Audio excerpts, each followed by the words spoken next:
Breaking news mga kabayan, 6 na US B-2 bombers nakabalandra sa Diego Garcia. Iran nanawagan ng mabilisang preemptive attack. Pangalawang breaking news, Iran, Russia, China at North Korea nagkaisa laban sa Amerika. Opisyal na pag-amin ng general ni Trump ibinulgar. Pangatlong breaking news, India magbebenta ng Akash missile system sa Pilipinas ngayong 2025. Defense deal malapit nang matupad. Pang-apat na breaking news, Canada, mas pinalakas ang Air Force ng Ukraine. Bago tayo magumpisa, baka pwede pa like ng video na ito. Malaking bagay na to sa aming mga content creators. Maraming salamat po.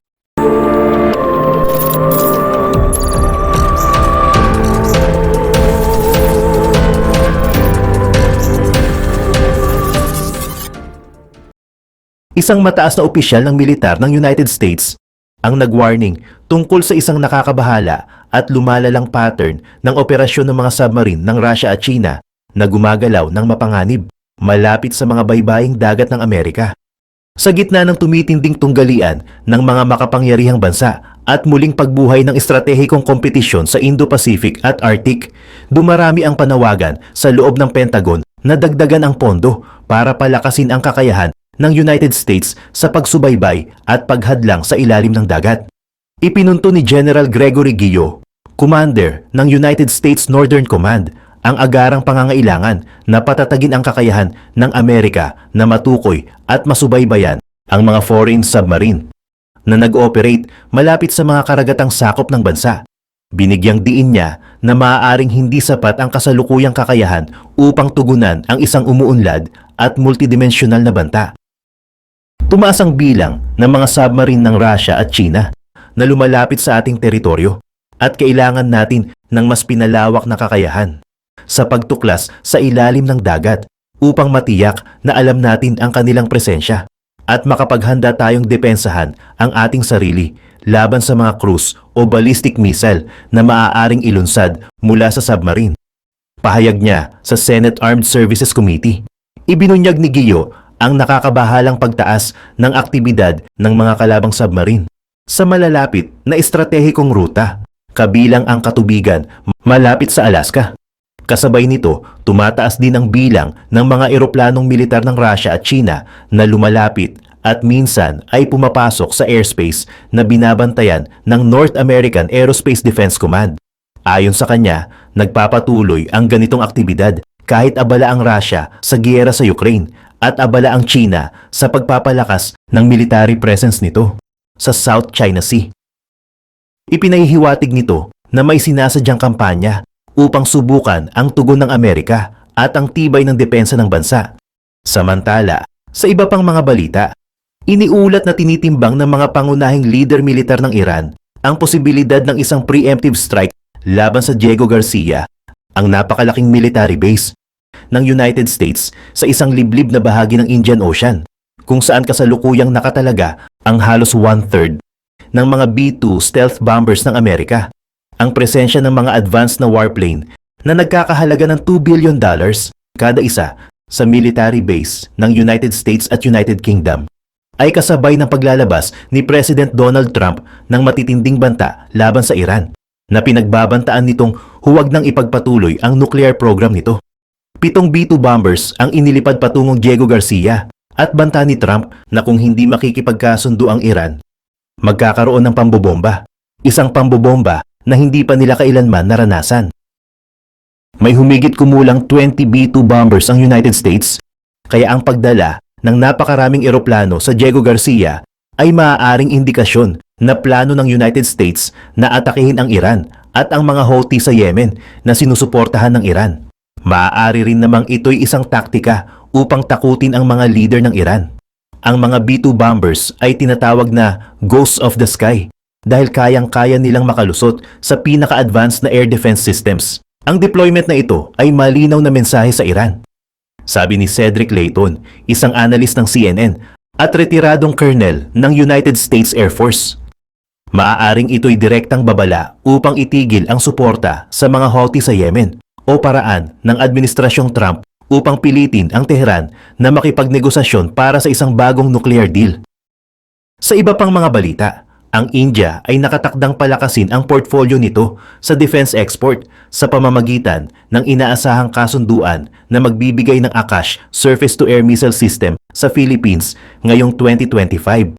Tinatayang nagkakahalaga ng mahigit $200 million.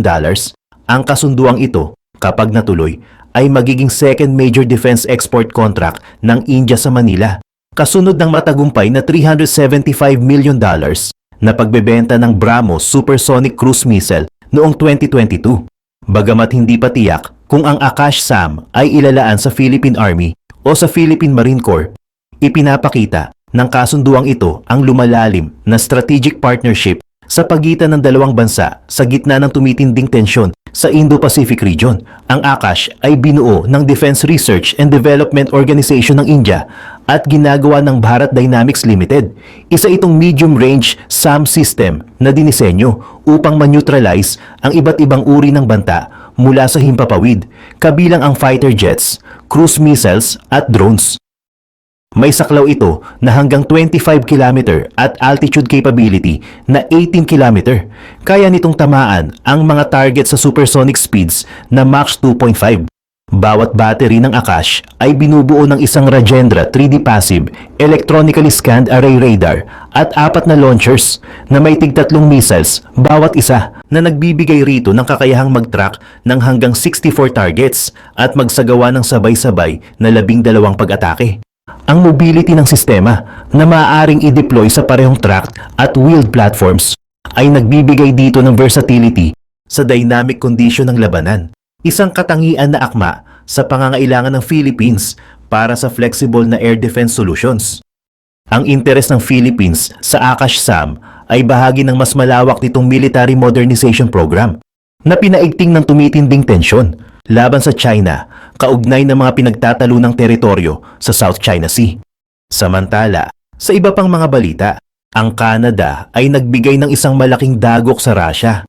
Ginawa nila ito sa pamamagitan ng paggamit ng isang taktika na ginamit din ng Russia upang talunin ang Ukraine mula nang simulan ni Putin ang kanyang special military operation, ang muling pagbuhay ng mga Cold War era weapons. Ang mga sandatang ito ay magiging isang malaking tulong para sa Ukraine's Air Force at posibleng mag-alok ng utility sa lupa. Ibig sabihin, makakakuha ang Ukraine ng isang versatile means of devastating Russian tanks and artillery. Lalo pang lumala ang sitwasyon para kay Putin. Hindi lang nagpapadala ang Canada ng ilang bilang ng mga makapangyarihang sandata na ito sa Ukraine.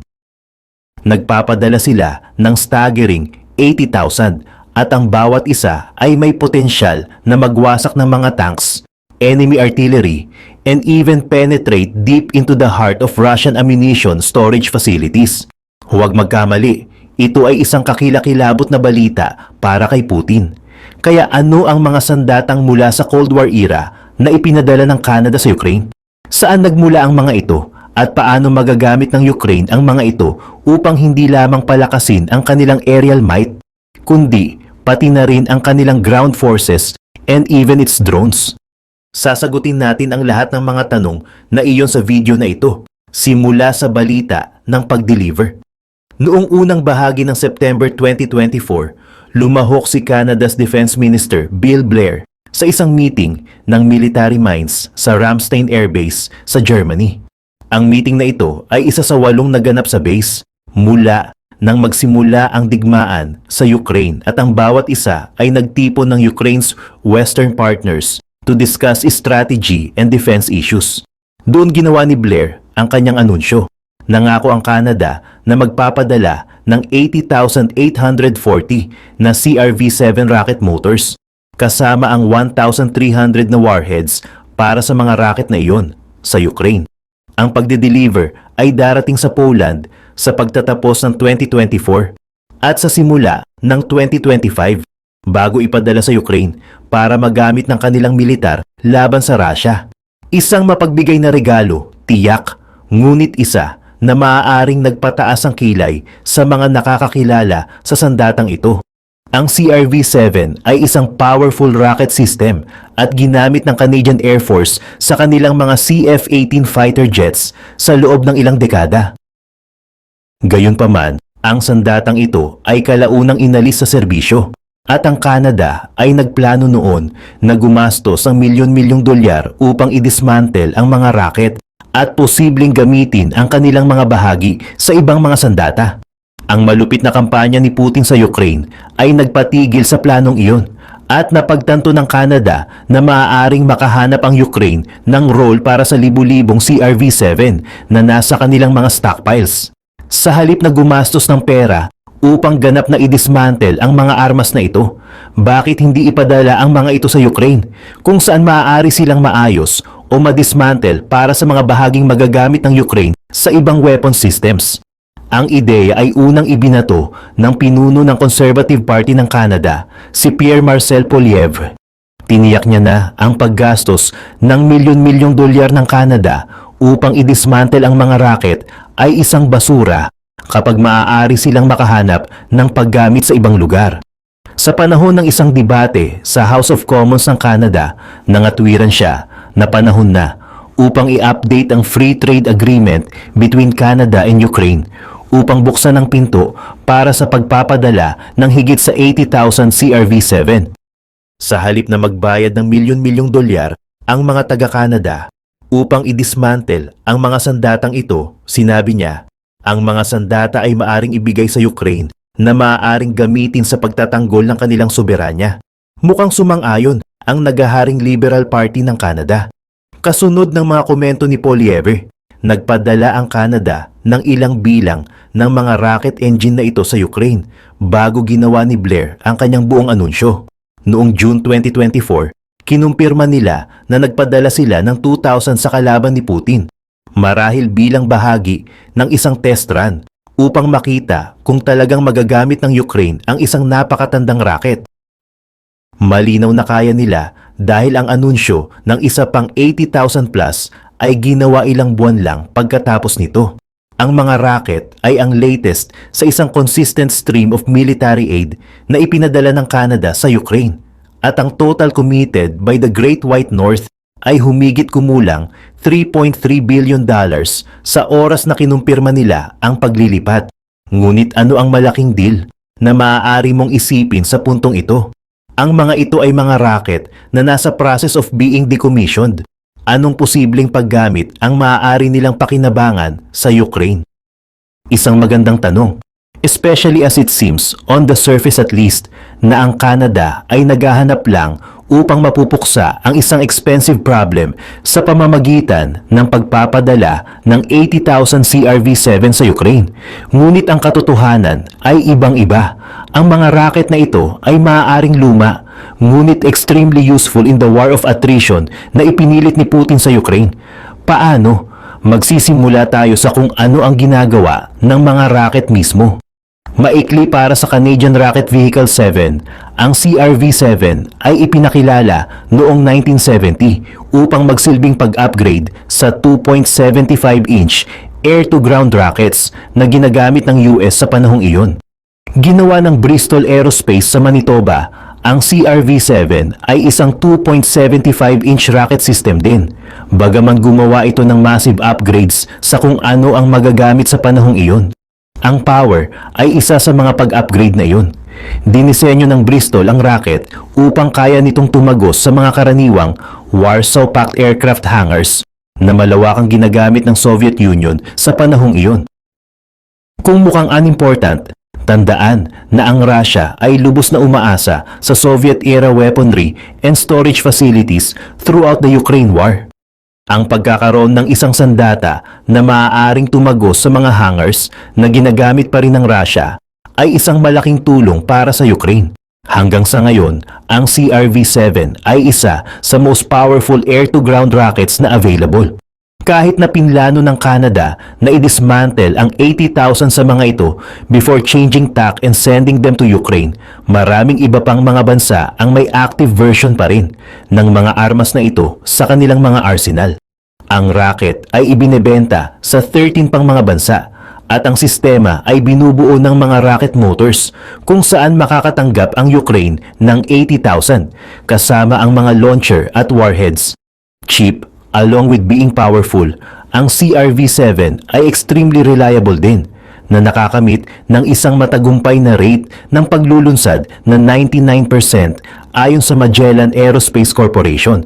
Kaya saan nagmula ang rocket? Nagsimula ito bilang isang offshoot of research na isinagawa sa Canadian Armament Research and Development Established o CARDE na ngayon ay tinatawag na DRDC Valcartier noong 1950. Sa una, sinasaliksik ng CARDE kung paano lumikha ng mga powerful rockets that used solid fuels bilang bahagi ng isang general research project focused on the development of anti-ballistic missiles. Nagsimulang makipagtulungan ang CARDE sa Bristol at ang dalawang organisasyon ay kalaunang gumawa ng Black Brant sounding rocket noong 1960. The rocket served its purpose for about a decade. Naglatag din ito ng pundasyon para sa kung ano ang magiging CRV-7. Noong 1970s, naisip ng CARDE at Bristol na baguhin ang disenyo ng Black Brant sa pamamagitan ng paggamit ng parehong engine and solid fuel upang lumikha ng isang 2.7-inch variant na maaaring ma-mount sa Canadian CF-104. Noong 1973, ang rocket na iyon ay handa na para sa produksyon na tumitimbang ng 14.5 pounds kapag walang laman at tumataas sa 24.5 pounds kapag nilagyan ng warhead. Ang bagong CRV-7 ay may burn time na 2.2 seconds lang at ito ay isang paghahayag sa mga unguided air-to-surface missiles noong 1970s. Bakit? Kailangan lang nating ihambing ito sa mga Mark 40 Mighty Mouse rockets na ginagamit ng US sa panahong iyon. Ang CRV-7 ay gumamit ng higher fuel energy na nagbibigay sa rocket ng greater power at nagkaroon ng redesigned fuselage na nagbigay sa rocket ng mas flatter trajectory once launched. Ang impact ay isang major plus point din. Ang CRV-7 ay nakapag-hit twice kaysa sa Mighty Mouse nang maabot nito ang target nito. At ang increase ng power na iyon ay nagbigay sa kanya ng kakayahang tumagos sa mga hangars mula sa Soviet era na nabanggit natin kanina. Idagdag pa sa lahat ng iyon ang isang effective range na mahigit sa 13,000 feet at biglang nagkaroon ng West ng isang air-to-surface rocket na maaaring ilunsad mula sa mas mataas na range kaysa dati habang naghahatid ng isang nakapipinsalang payload. Mayroon lamang isang problema, ang C-14 engine na ginawa para sa rocket. Ang aluminium-based fuel na ginamit ng engine ay bumuo ng massive amounts of smoke upon firing the CRV-7. Okay lang iyon para sa mga fighter jets na idinisenyo para sa rocket. Sa una, gayunpaman, nilimitahan rin nito ang usability ng CRV-7. Hindi magagamit ng mga helicopter at slow-moving aircraft ang rocket dahil mako-caught up sila sa usok na nabuo nito na naglilimita sa visibility at ginagawa silang mga sitting ducks para sa aerial defenses following a CRV-7 launch. Nilutas ng Bristol at CARDE ang problemang ito sa pamamagitan ng paggawa ng isang bagong engine, ang C-15, na hindi gumagamit ng aluminium at nagtatampok ng isang tail-mounted igniter na ini-eject ng CRV-7 upon being fired. Mas kaunti na ang usok, ngunit ang igniter na iyon ay may habit of hitting the aircraft na naglunsad ng rocket, na nag-lead sa pag-unlad ng head and permanent igniter na hindi na ini-eject. Ang karagdagang mga pagbabago ay nag-lead sa pag-unlad ng mga engines ng C-17 at C-18, making the CRV-7 suitable for helicopter use. Iyon ay halos hindi nagbubuga ng usok. Pagkatapos ay may mga warheads. Ang CRV-7 ay maaaring equipped with one of 5 powerful warheads, each serving a unique purpose. Ang WTU-5001 ay tumitimbang ng 10 pounds at karaniwang ginagamit bilang isang training substitute. Gayunpaman, nagtataglay ito ng isang 8-pound flat-ended soft steel rod na nakapaloob sa isang nylon fairing na ginagawa itong kapaki-pakinabang bilang isang penetrating weapon kapag nakaharap sa armor. Susunod ay ang general purpose flechette. Ang bawat isa sa mga warheads na ito ay naglalaman ng 80 tungsten flechettes na mahalagang mga dart na idinisenyo upang magwasak ng mga tao na tumitimbang ng 18 grams bawat isa. Bukod sa pagiging effective in the anti-personnel sense, Ang mga flechettes na ito ay maaaring mag-penetrate sa rolled homogeneous armor na ginagamit ng maraming military vehicles sa lalim na 1.5 inches. Ang bawat flechette ay lumilipad ng paisa-isa sa halip na magtumbling, na tinitiyak ang mas greater accuracy when used against vehicles or infantry units. Sa harap ng incendiary, ang CRV-7 ay maaaring i-load ng RA-79 Mod A1 High Explosive Incendiary Semi-Armor Piercing Warhead. Ang warhead na ito ay inilaan para sa paggamit laban sa mga barko, na posibleng gawin itong very helpful against the remnant of Russia's Black Sea Fleet, at gumagamit ng kinetic energy na nabuo ng CRV-7 upang tumagos sa mga hull ng barko.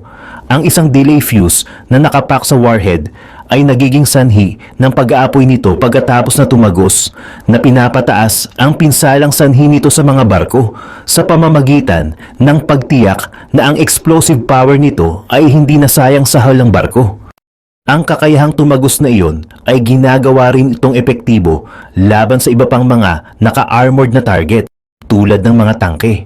Babalik sa harap ng anti-personnel, ang CRV-7 ay maaari ding equipped ng M151 High Explosive Point Detonating Warhead. Tumitimbang ng 8.7 pounds nang walang fuse nito, ang warhead na ito ay naglalaman din ng 2.3 pounds ng Composition B4 explosive. Sinabi na ang explosive ay sumabog upon impact with the target, na hinahati ang warhead sa libu-libong mga fragment na maaaring magdulot ng malubhang pinsala sa shrapnel laban sa infantry. Panghuli, may mga M257 at M278 illumination warheads. Tulad ng ipinahihiwatig ng pangalan, ang warhead na ito ay sumasabog upang ma-illuminate ang halos sa 1 square mile ng battlefield, na bumubuo ng liwanag na katumbas ng 1,000,000 kandila sa loob ng 120 seconds. Ginagawa itong perfect for low light operations, kung saan kailangang makita ng Ukraine ang eksaktong posisyon ng mga unit ng Russia. Ang mga warheads na ito ang nagbibigay sa CRV-7 ng extreme versatility na humantong sa kanilang paggamit bilang unguided munition of choice for over a dozen Western nations, kasama ang Canada at US, throughout much of the Cold War era. Ang versatility na iyon din ang nag-lead sa ating susunod na tanong: paano gagamitin ng Ukraine ang massive stock of 80,000 CRV-7 rockets na matatanggap nito mula sa Canada? Ang adaptability nito ay magiging malaking bahagi sa pagiging kapaki-pakinabang ng CRV-7 laban sa Russia.